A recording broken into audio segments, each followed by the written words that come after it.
थोरात आमचे प्रतिनिधी आमच्या सोबत आहेत। थेट जाऊयात गणेश यांच्याकडे। गणेश, राजन विचारे हे तीनदा खासदार झालेले आहेत। आता पुढे नेमकं काय होतं हे पाहणं महत्त्वाचं असेल। अगदी काही वेळातच मतमोजणीला सुरुवात होणार आहे।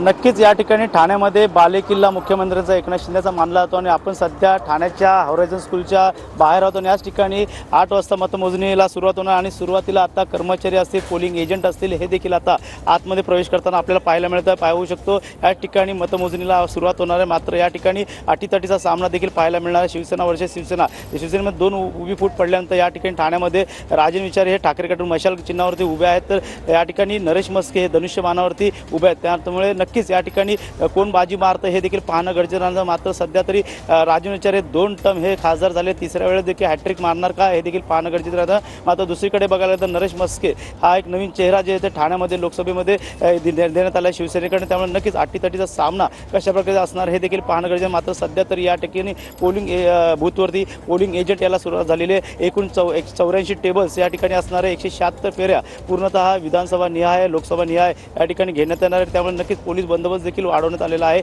या ठिकाणी 650 पोलीस कर्मचारी असतील तर 1000 कर्मचारी जे त्या अधिकारी या ठिकाणी पोलिंगवरती काम करणार आहे। त्यामुळे नक्कीच या ठिकाणची अटीतटीचा सामना आपल्याला पाहायला मिळणार आहे। ठाणे लोकसभेची निवडणूक पाहता